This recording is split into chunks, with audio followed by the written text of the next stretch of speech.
मंत्री जी आप चुप रहो, आपको मंत्री बनवा देंगे, आप चिंता मत करो, आप चुप रहो और सुनो, थोड़ा आपका फायदा ही होगा। ये राजस्थान में धौलपुर की राजाखेड़ा सीट से विधायक रोहित बोहरा है। भजन लाल शर्मा सरकार पर सबसे ज्यादा आक्रामक रहने वाला युवा विधायक। इनके पिता प्रद्युम्न सिंह भी राजाखेड़ा से 8 बार विधायक रहे। राजस्थान विधानसभा में दिया कुमारी ने बजट पेश किया और उस पर चर्चा के लिए कांग्रेस ने अपने इसी लड़ाके को सबसे पहले मैदान में उतारा। विधानसभा में रोहित बोहरा का ये पूरा भाषण सुनिए। बट मुझे एक चीज समझ में नहीं आई, जो कि बहुत इंपॉर्टेंट है, कि इतनी जल्दी क्या थी ये बजट लाने की। हम वेट क्यों नहीं कर सकते थे कि सेंट्रल का बजट आए, उसके बाद हम अपना बजट लेके आए। पिछली बार आपको पता है कि हमने 9 तारीख को अपना बजट 9 तारीख को सेंट्रल 1 तारीख को सेंट्रल का बजट आया था, तो हमने 10 फरवरी को बजट किया था। आज जे जैसी स्कीम यदि वो ला दें और वो स्टेट्स को कहें कि 45,000 करोड़ रुपए आपको JJM जैसी या कोई हाईवे की स्कीम में लेके आना है, कहां से आप दोगे? किधर से आप अकाउंट फॉर करोगे? ये आपने सोचा है? इतनी क्या जल्दी है? इतनी क्या जल्दी थी इस बजट लाने की? आपको वेट करना चाहिए था। कोई गुजरात या हरियाणा का हाल होने वाला थोड़ी है राजस्थान में जो इतनी जल्दी थी। कोई हटाए थोड़ी जा रहे थे जो इतनी जल्दी थी। आपको ये समझना चाहिए कि भाई बजट पहले देश का बजट आए, फिर राज्य का बजट आए, नहीं तो आपकी आधी चीजें अकाउंट फॉर ही नहीं होंगी। संकल्प पत्र में आप ये कहते हैं कि हमने 45 बिंदुओं पर अपनी घोषणाएं पूरी कर दी। 45 विषयों पर संकल्प पत्र की बात कर रहा हूं। या तो आप बोलने में बैठ जाता हूं। परसेंट नहीं है, 45 लिखा हुआ है, आप पढ़ लें अच्छी तरह। और मुख्यमंत्री जी कहते हैं हमने 45%। क्या सही है? या तो मुख्यमंत्री जी सही है या ये बजट सही है। क्या सही है? 45 बिंदु सही है या 45% सही है? ये डिसाइड करना आपका काम है। आप डिसाइड करके इसका जवाब दे दीजिएगा। जब जवाब दो तब आप इसका मुझे जवाब दे दीजिएगा। अब जब अपन बात करते हैं स्टेट बजट की, स्टेट बजट को अपन जब भी देखेंगे उसको सेंट्रल बजट से देखना पड़ेगा, क्योंकि आपकी 46% की रेवेन्यू जो आती है वो GST के थ्रू आती है। और GST को कौन कंट्रोल करता है? GST को कंट्रोल करता है सेंट्रल गवर्नमेंट। आप उसमें कुछ नहीं कर सकते, आपका कोई उसमें लेना देना नहीं है। जब से GST आई है, मंत्री जी आप चुप रहो, आपको मंत्री बनवा देंगे, आप चिंता मत करो, आप चुप रहो और सुनो, थोड़ा आपका फायदा ही होगा। इसीलिए कह रहा हूं, आप समझोगे तब समझ में आएगा ना। आज आपको ये समझ में आना पड़ेगा कि GST में हम कुछ भी नहीं कर सकते। ना तो हम रेट चेंज कर सकते हैं, ना हम कोई अमेंडमेंट ला सकते हैं, हम कुछ भी नहीं कर सकते। GST हमारी स्टेट की सॉवरेनिटी खत्म हो गई है। GST आने के बाद हम कुछ भी नहीं कर सकते। आप यदि हम सेंट्रल गवर्नमेंट की बात करें, सेंट्रल गवर्नमेंट ने जो पिछली बार के जो बजट दिए थे, आप सबको पता है देश किस मुश्किलों के दौर से इस वक्त गुजर रहा है। 2014 में हमारी सरकार गई, तब हम 55 लाख करोड़ का लोन छोड़ के गए थे इस कंट्री के ऊपर। और 31 मार्च 2024 को जब नया फिगर आपकी सरकार ने दिया, तो आपने कर्ज का बोझ जो है वो 1,68,000 करोड़ कर दिया। मतलब 10 साल में आपने 112 करोड़ का लोन लिया। मेरे से पुरानी वक्ता कह रही थी कि कांग्रेस 1,12,000 करोड़ 112 जो 10 साल में किया, और हम लोगों ने 70 साल में 55 लाख करोड़ किया। क्या करा उस पैसे का? आपको पता है सभापति महोदय क्या होता है? हर साल आपकी सेंट्रल गवर्नमेंट 17 लाख से 18 लाख करोड़ का कर्ज ले रही है कोरोना के बाद। और हमारे टाइम 10 साल में माननीय सदस्य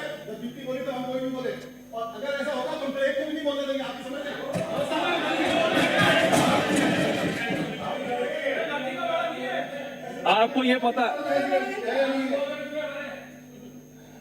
ये पता होना चाहिए, अनएम्प्लॉयमेंट की दर इन 10 सालों में जब हम कंपेयर करते हैं एनडीए और यूपीए की सरकारों को, आपकी दर की बात कर रहा हूं मैं, वो 4% बढ़ गई।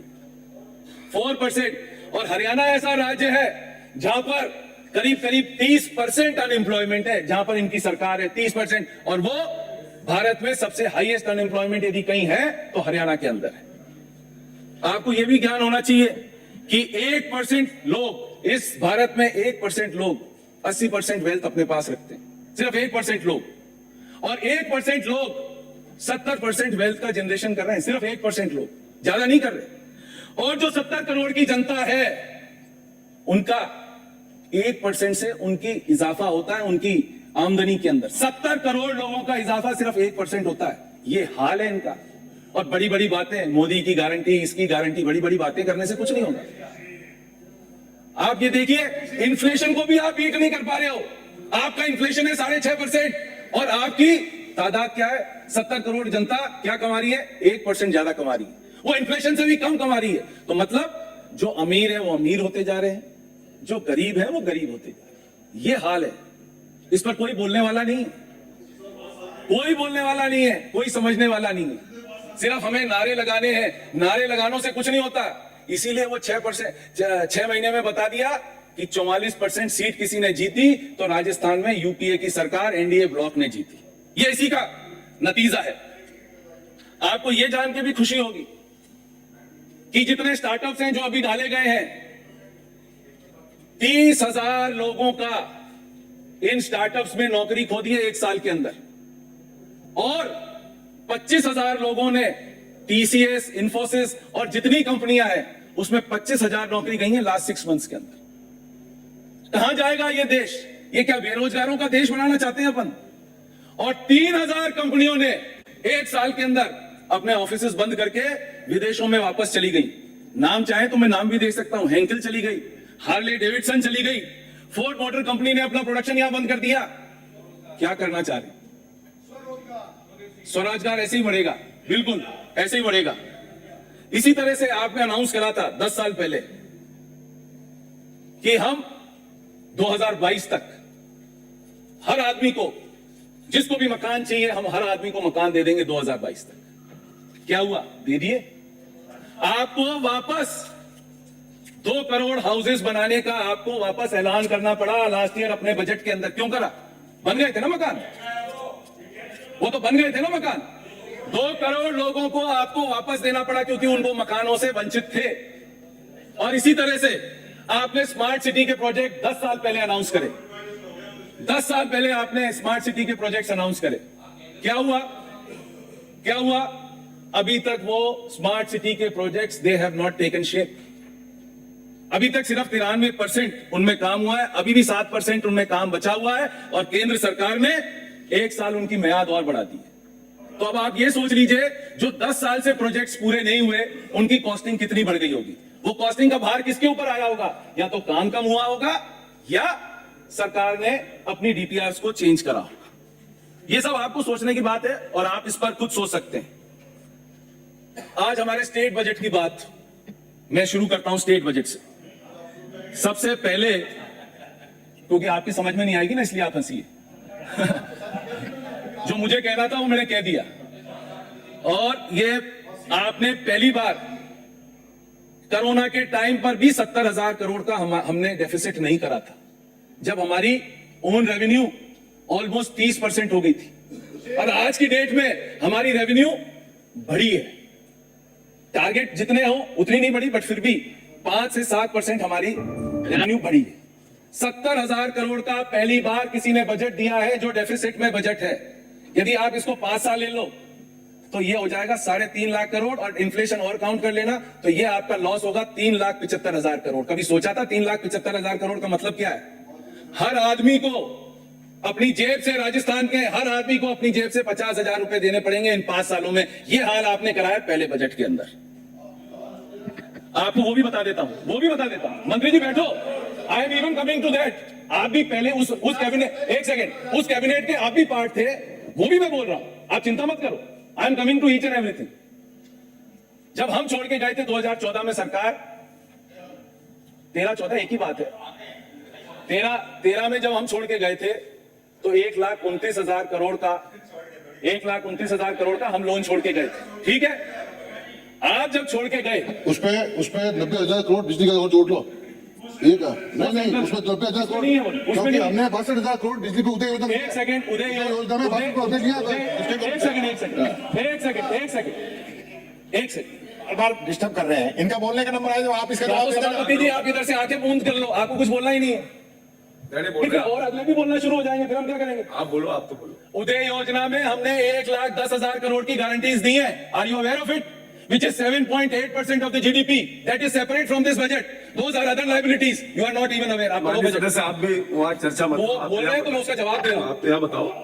जो 2018-19 में जब हमें मिली सरकार, तो हमें ये 3,09,385 करोड़ का लोन छोड़ के गए थे। मतलब इनने 5 साल में 1,80,000 करोड़ तो वो लिए थे लोन, और 62,000 इनने उदय योजना में लिए थे, जिसकी इनने गारंटीज दी। तो मतलब कितना हो गया? 1,80 और 62, 2,42। हमने इन 5 साल में यदि इन्फ्लेशन काउंट करते तो क्या कर दिया? 2,70,000 करोड़ ले लिया। और अब आप क्या करके जाओगे वो मैंने आपको बता दिया, 3,75,000 करोड़ करके जाओगे। तो ये बोलने से कुछ नहीं होता, फैक्ट्स एंड फिगर्स हैं जो रखे हुए हैं। ये बहुत अच्छा करा। एक तरफ तो आपके पास पैसा नहीं, सरकार कहती है पैसा ही नहीं है, डेफिसिट में 70,000 करोड़ नहीं। आपने अभी क्या करा? कैप्टिव पावर प्लांट्स की इलेक्ट्रिसिटी ड्यूटी जो 60 पैसे प्रति यूनिट आती थी, वो आपने खत्म कर दी। और ऐसा खेल हुआ सभापति महोदय, यदि आप उस लाइन को पढ़ो, यदि मेरी आउटस्टैंडिंग है तो उसमें सिर्फ 10% जमा कराओ और आउटस्टैंडिंग क्लियर। कितना बड़ा खेला करा इस सरकार ने, किसी को पता नहीं है। कितना बड़ा खेला हुआ है, किसी को पता नहीं है। मतलब पूरी आउटस्टैंडिंग 10% में। कौन सी एमनेस्टी स्कीम थी? Did you announce that amnesty scheme? Amnesty scheme announce नहीं हुई, और उससे पहले 10% में आपने सब। तो ये हाल करा है। तो ये तो खेला हो रहा है राजस्थान में बैठे बैठे, और बात बड़ी बड़ी करने से कुछ नहीं होता है। और एक बहुत अच्छी छूट दी साहब। क्या कहा कि बैंक के डॉक्यूमेंट्स कराओगे रजिस्ट्रेशन में तो आपको हम छूट देंगे, यानी लोन डॉक्यूमेंट के अलावा हम छूट देंगे। तो मेरे को भी लगा यार ये तो बहुत बड़ी छूट होगी, अपने को पढ़ना चाहिए, समझना चाहिए। पता पड़ा लोन डॉक्यूमेंट में तो डॉक्यूमेंटेशन होता है तो 0.25% की स्टैंप ड्यूटी लगती, सभी बैंक लेंगे, उस पर कोई आपने चेंज नहीं करा। उसके अलावा जो पेपर लगते हैं, 100 रुपए का तो गारंटर का पेपर लगता है, और 100 रुपए जो आदमी देता है उसका पेपर, लोन लेता है उसका पेपर लगता है। तो मतलब कितनी बड़ी छूट हो गई एक आदमी के लिए? 200 रुपए। और यदि मैं लोन लूं 1 करोड़ का तो 200 रुपए उसमें क्या मायने रखते हैं? ऊंट के मुंह में जीरा कहने में भी हमें शर्म आनी चाहिए। अपन क्या बात कर रहे हैं? किसको छलावा दे रहे हैं? ऐसे छलावा, ये क्या ड्रेसिंग करी है जो कहते हैं ना विंडो ड्रेसिंग, ऐसी ड्रेसिंग करी है, बहुत शानदार ड्रेसिंग करी। आपने वैट और पेट्रोल पे डीजल पर वैट आपने 2% करा। क्यों कम करा? क्योंकि आपको लगता था कि हमें प्राइस इक्वलाइजेशन करना है, कि गंगानगर में एक रेट है, भरतपुर में एक रेट है, जयपुर में एक रेट है। आज भी भरतपुर और गंगानगर में करीब करीब 1 रुपए 90 पैसे का डिफरेंस है। ये आपके अफसर आपको सिखा रहे हैं, आपका वेट कम करना दिखा रहे हैं कि ये वेट कम हुआ।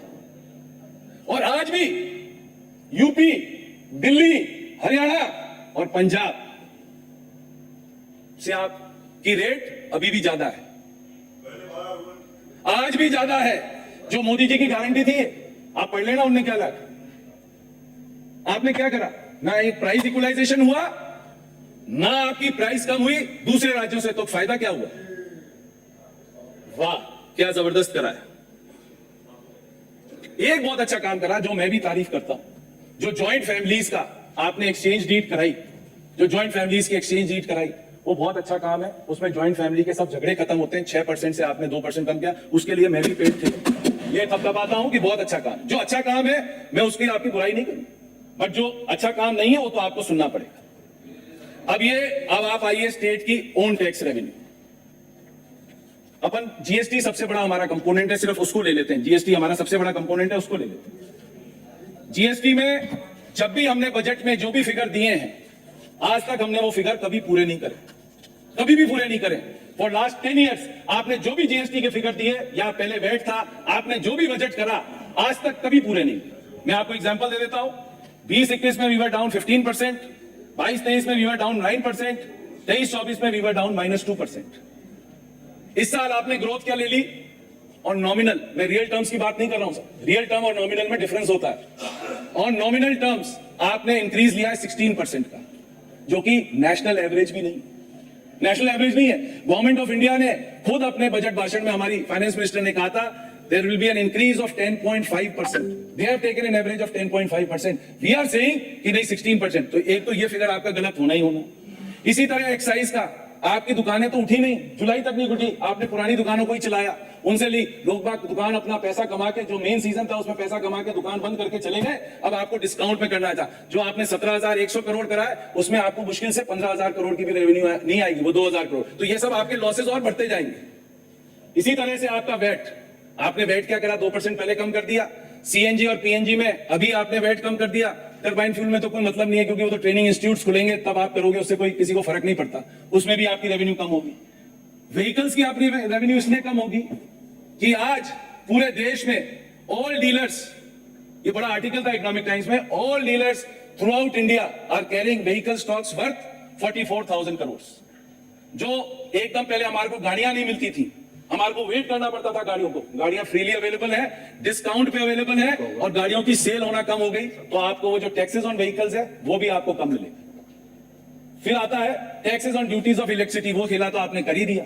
इलेक्ट्रिसिटी ड्यूटी पे तो खेल हो ही गया, कैप्टिव पावर प्लांट्स का जो मैक्सिमम ड्यूटी आती थी वो तो खेल इन्हें कर ही लिया, खेला हो गया। तो मेरा सिर्फ ये कहना है कि ये जो आपने फिगर्स दिए हैं, जो मैंने आपकी ओन टैक्स रेवेन्यू के फिगर्स आपने दिए हैं, मैंने एक एक को आपके सामने पढ़ के बता दिया कि क्या होने वाला है और क्या नहीं होने वाला। फिर क्या होगा, रिवाइज बजट आएगा, आप फिर वापस उसमें सेटिंग करोगे रिवाइज बजट में कि भाई रिवाइज बजट में ये कम हो गया और ये ज्यादा हो गया और इतना खर्चा कम हो गया। हमारा पिछली बार का कैपिटल आउटले 38,000 करोड़ का था सर। जब हम गए दिसंबर तक, तब हम 32-33,000 करोड़ रुपए खर्च कर चुके थे। 3 महीने जब इनके थे तो इनका फिगर वो 34,000 करोड़ पे रुक गया। और पीडब्ल्यूडी, जल जीवन मिशन, जितने ठेकेदार हैं 6-6 महीने से पैसा नहीं पा रहे, ट्रेजरीज बंद पड़ी हैं। इसी तरीके से आपके जो आपने नगर पालिकाओं में पैसा दिया था पुराने एमएलए को रोडें ठीक कराने के लिए, उनमें पिछले साल का सिर्फ 45% तक पैसा आया है। नाबार्ड ने आपको पैसा रिलीज नहीं करा। वो पैसा क्यों नहीं रिलीज हुआ रूडिस्को का? वो तो नाबार्ड का लोन था, वो पैसा तो रिलीज होना था, क्योंकि आपकी सरकार ने वेज एंड मीन्स में से अपने को निकालने के लिए वो पैसा आपने अपने आप यूज कर लिया। क्या होगा? और इधर अपन बात कर रहे हैं कि भाई घोषणा कर दो 44,000 करोड़ की। अरे घोषणा तो हो जाएगी, घोषणा होने में थोड़ी है। चुकाओगे कहां से, लोगे कहां से? आपकी एफआरबीएम लिमिट में आप लोगे कहां से? 3.5% आपकी एफआरबीएम लिमिट है, आप उसको क्रॉस कर रहे हो। आपको कौन पैसे देने वाला है? बाजार से उठाओगे तो आपकी है। एक बहुत जबरदस्त बात है सर, ये तो लोन जो खड़ा है वो खड़ा ही है। सरकार ने पिछले सालों में, मैडम आप बोलते, मैं नहीं बोलता, मैं इफ यू वांट आप सुनो, आपको मेरे को कॉन्ट्रडिक्ट करना, आपको अपना टाइम मिलेगा, आप कॉन्ट्रडिक्ट करो ना, no one stops you. 1,10,000 crore का आपने गारंटीज कैसे दे दी? Who is responsible? जिस दिन आपकी गारंटीज रिटर्न होना हो गई तो 1,10,000 करोड़ रुपए और घुस जाएगा। कहां से लाओगे आप? कहां से लाओगे?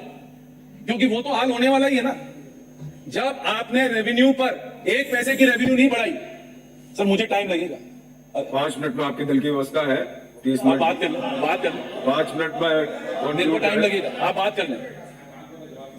आप इशू ये है कि भाई आपने ये सब कर लिया। इसी तरह से आपने 9,000 करोड़ का आपने रोड्स पर सैंक्शन करी, रोड्स भाई रोड्स बनेंगी, आरयू बनेंगी, आरओबी बनाएंगे, बहुत अच्छी बात है। उसकी विंडो ड्रेसिंग क्या करी? 1,000 करोड़ रुपए जो आपको मिलने थे सीआरएफ में, वो रोड्स भी उसमें डाल दिया आपने। और 953 करोड़ रुपए की जो पीएमजीएसवाई की रोड्स हैं वो भी इसमें चलेगी। बजट कितना बड़ा हो गया? और 9,000 करोड़ की रोडें दे रहे, और दिया कितना? 7,000 करोड़। सेंटर का पैसा और गुड़ अपन खा रहे, पैसा किसी का है, गुड़ अपन खा रहे। ये आपका बजट का पार्ट नहीं बनता, इसीलिए कह रहा हूं विंडो ड्रेसिंग मत करिए बजट में। This is not part of your budget, this is not part of your budget. Table कर दिया ना तो दिक्कत आ जाएगी। This is not part of your budget. Are you spending money? You are not spending, that is grants in aid from the centre. हमने नहीं करा। सीआरएफ की 1 करोड़ नहीं डाली हमने कभी भी, मंत्री जी नहीं डाली, आप चेक कर लो।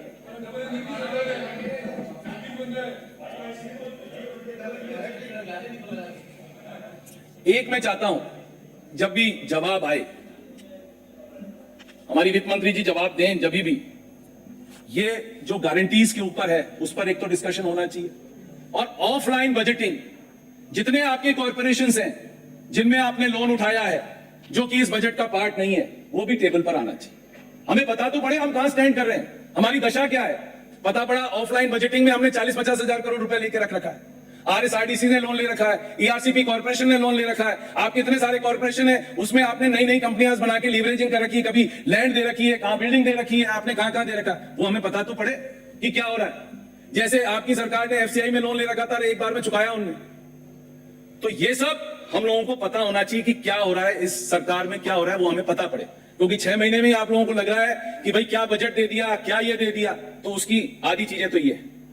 अब जो इस सरकार ने धोखा करा किसानों के साथ, जो कोऑपरेटिव में हम लोगों ने लास्ट ईयर 778 करोड़ रुपया दिया था, जो अच्छे लोनीज थे कोऑपरेटिव सोसाइटीज को उनके इंटरेस्ट के लिए, वो आपने 778 करोड़ से आपने लाके रख दिया 480 करोड़। इसी तरह से लास्ट ईयर हमने 480 करोड़ दिया था कोऑपरेटिव जो सोसाइटीज हैं, जो दूसरी वाली हैं, वहां पर इंटरेस्ट सब्सिडी के लिए हमने 480 करोड़ दिया था, इस बार आपने 324 करोड़ रुपए दे दिए, तो मतलब वहां पर भी हमारा खत्म। इसी तरह से रूरल डेवलपमेंट में स्टेट फाइनेंस कमीशन ने पिछली बार 5000 करोड़ रुपए दिया था। मंत्री महोदय ये आपके लिए 5000 करोड़ रुपया स्टेट फाइनेंस कमीशन ने लास्ट ईयर सैंक्शन करा था एसएफसी का, इस बार आपने वो घटा दिया, 4000 करोड़ कर दिया, 1000 करोड़ सीधा स्लैश कर दिया। गांव में जो आपको डेवलपमेंट के लिए आपको पैसा मिलेगा प्रधानों को और सरपंचों को, वो 1000 करोड़ कम मिलेगा। अरे अभी भी नहीं आई, आपकी कौन सी किस्तें आ गई? 4 साल किस्तें आई नहीं। अरे आपकी कौन सी किस्तें आ गई? आपकी एफएफसी और कौन सी आपकी किस्तें आ गई? आपकी कौन सी आ गई?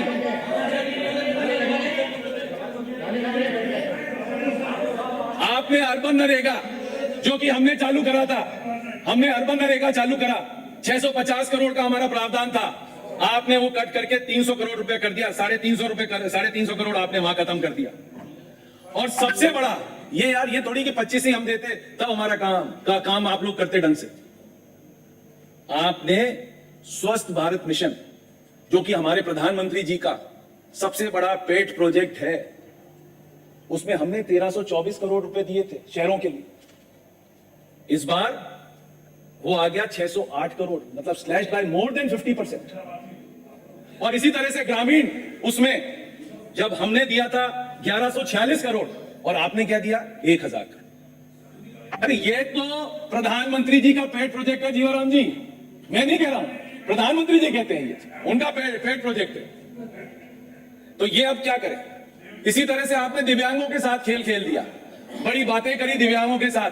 हमने अपने समय में पहले साल में 4000, फिर अगले साल में 5000 स्कूटी बांटी थी, आपने क्या करा? कंक्लूड करें माननीय सदस्य। 2000 स्कूटी आपने दी, तो मतलब उनके साथ भी आपने अन्याय करा। बोलने के लिए बहुत है, 5 मिनट आप दे दो, 5 मिनट, फिर मैं बंद कर दूं। मेडिकल कॉलेजेस की बात हो रही है, आपके 5 मेडिकल कॉलेजेस रिजेक्ट कर दिए, इन्हीं की सरकार है सेंटर में, डबल इंजन की सरकार है ना, तो उसी ने रिजेक्ट कर दिया। उसने क्यों रिजेक्ट करे?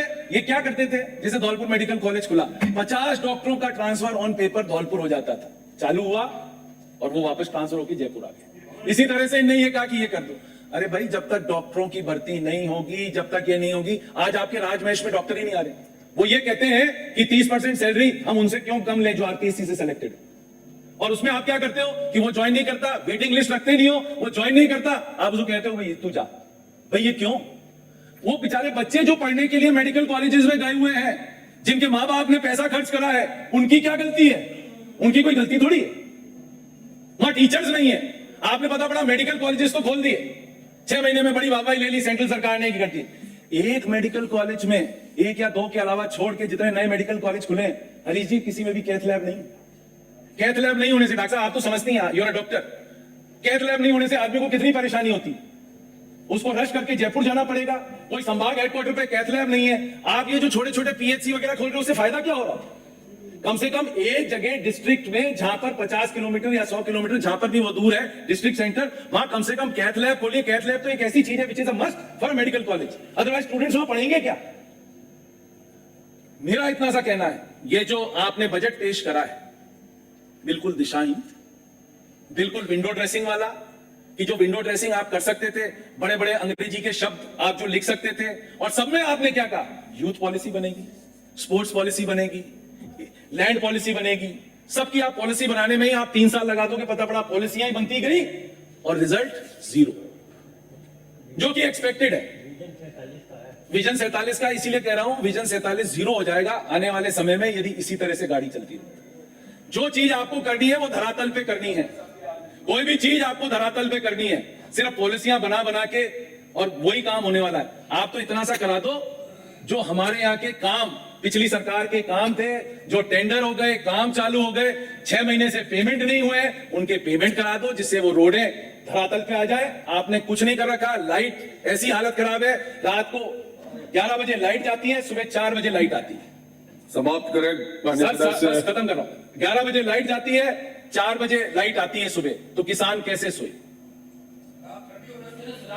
जीवाराम जी, आपके ठंडी हो जाती है, हमारे यहाँ पत्थर है, वो नहीं होती ठंडी, पत्थर वाला है ना, आप समझो। तो मेरा आपसे सिर्फ इतना सा कहना है, ये जो बजट है सिर्फ विंडो ड्रेसिंग का बजट है। इससे इस राजस्थान में ना तो कोई विकास होगा ना कुछ होगा। आपका बहुत बहुत धन्यवाद सभापति।